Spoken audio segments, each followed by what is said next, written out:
السلام علیکم ورحمۃ اللہ وبرکاتہ۔ ناظرین اور سامعین، آج میری زبان یاوری نہیں کر رہی ہے۔ میں بنگلور کے دینی دعوتی سفر پہ ہوں۔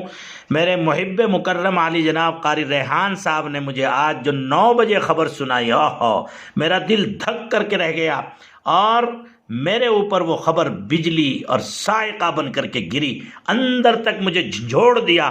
ایسے بیٹھے بٹھائے ایسی بارونق، بافیض اور بابرکت شخصیت اچانک سرزمین دیوبند کو محروم کر گئی، خدا کی قسم دل دہل کر کے رہ گیا۔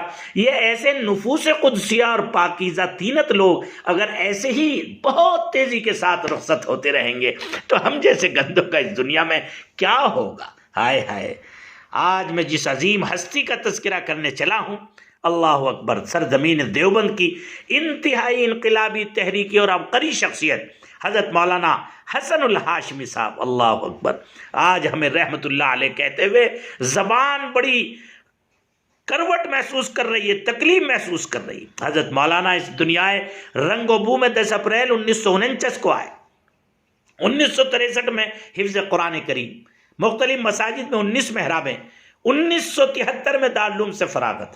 لیکن مولانا کی قابلیت دیکھیے کہ اللہ اکبر، 1973 میں فراغت شروع ہے اور 1966 سے مولانا کا قلمی سفر شروع ہوا۔ ماہنامہ بنت، ممبئی، ہوا، دین و دنیا اور دیوبند تحریک، دہلی، رنگ سنگ، کانپور، راہ اسلام اور اسی طرح سے دیگر جو ہیں 400 سے زائد جو ہے آپ کے مضامین اور مقالات شائع ہوئے۔ شاعری کے میدان میں بھی برسوں تک واصل شفائی کے قلمی جو ہے نام سے آپ طبع آزمائی کرتے رہے۔ ایسی عظیم ہستی آج ہمارے درمیان سے رخصت ہو گئی، اور میں کیا بتاؤں آپ کو، حضرت مولانا واقعتاً بہت حسن اخلاق کے مالک تھے۔ طلباء، علماء، عوام اور خواص کے مسائل و معاملات پر نظر رکھتے تھے۔ امیر، غریب، علماء، طلباء، صحافی اور نیتا سبھی کا احترام کرتے تھے اور تمام حلقوں اور طبقات میں یکساں مقبولیت حاصل تھی۔ یہ وہ آپ کا امتیازی وصف تھا کہ جو کم علماء کو نصیب ہوتا ہے اور کم لوگوں کو نصیب ہوتا ہے کہ ہر طبقہ اس کا احترام کرے۔ سماجک اور سیاسی پارٹیاں بھی احترام کرتی تھی، سماجک لوگ بھی کرتے تھے، ادیوگ اور دانشور طبقہ بھی کرتا تھا، کالجز اور اسکول والے بھی ان کا ہاتھ رکھوانے اور ان کو اپنے پروگرام میں بلانے کے لیے سعادت سمجھتے تھے۔ یہ بڑی بات ہے۔ اور آپ نے جس وقت میں دیوبند میں ادارہ خدمت خلق کھولا، اللہ اکبر، غریبوں، اساتذہ، متعلقین اور کمزور افراد کے لیے تو گویا کہ سہارے کا دروازہ کھل گیا۔ مرحوم نے جس وقت عملیات کے ذریعے شخصیات کا علاج کیا، ہندوستان کے بادشاہوں تک آپ کی حکمرانی پہنچی اور آپ کی عملیات کی تاثیر اور تلسماتی دنیا کی تلسماتیت اور مقناطیسیت پہنچی۔ حتیٰ کہ ملک کے وزیر اعظم نرسمہا راؤ جو ہے بڑے وہ رہے کانگریس کے، انہوں نے بھی آپ سے اپنا علاج کرایا۔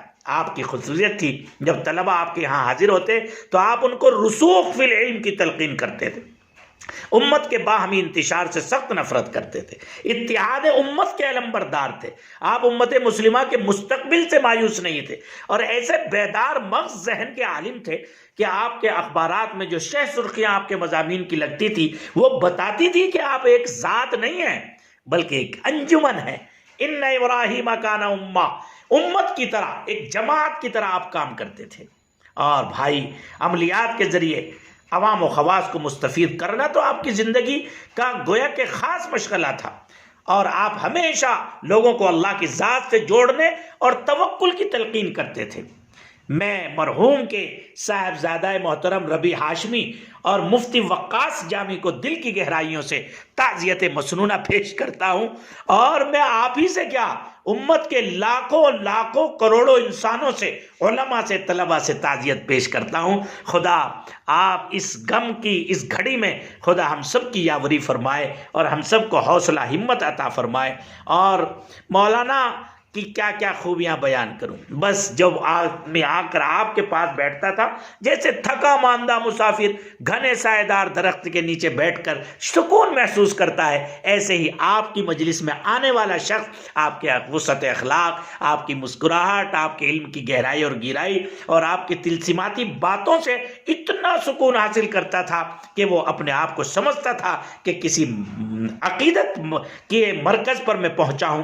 آپ دیکھیے آپ کی اذان بتکدہ، اللہ اکبر، کیسے کیسے طنزیہ مضامین اور کیسے آپ امت کی جڑوں کو جو امراض ہیں صحیح ان تک پہنچ کر اور ملت اسلامیہ کے لیے آپ علاج تجویز کیا کرتے تھے. بڑے فکر مند انسان تھے.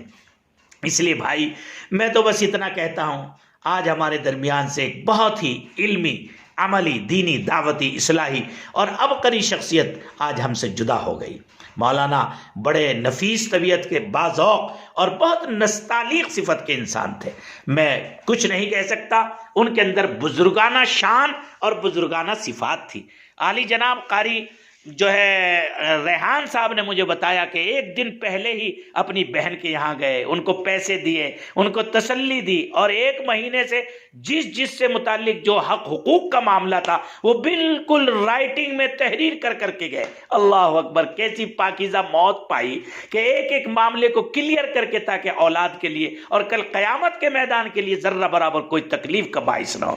آپ ملک ہی نہیں بلکہ ملک سے باہر، اللہ اکبر، پاکستان میں، برطانیہ میں، امریکہ میں، خلیجی ممالک میں اور ہندوستان کے تمام اسٹیٹس میں اور لوگ آپ سے فیض حاصل کرتے تھے. اور مولانا نے اپنے سسر مولانا عامر عثمانی نور اللہ مرقدہ کی روش پر چل کر کے وہ صحافتی کردار میں گہرائی پیدا کی کہ میں اس کو بیان نہیں کر سکتا. بس دل اس وقت غمزدہ ہے، زبان یاوری نہیں کر رہی ہے. دل کی گہرائیوں سے دعا کرتا ہوں اللہ حضرت مولانا کو جوار رحمت اور جنان رحمت میں جگہ عطا فرمائے، پسماندگان کو صبر جمیل عطا فرمائے، اور محلہ جن برکتوں سے محروم ہوا ہے اللہ اپنے فضل خاص سے، اس اللہ کے بندے کے نقوش کی برکت سے اللہ پورے محلے کو بارآور فرمائے اور برکتوں سے مالا مال فرمائے، اور حضرت والا کی کروٹ مغفرت فیصلے فرمائے. اور جو فیض اس در سے جاری تھا حضرت مولانا وقاص جن کو ہدایت کر کے گئے، ان کے ذریعے سے اس فیض کو اللہ تا زندگی جاری فرمائے. السلام علیکم ورحمۃ اللہ.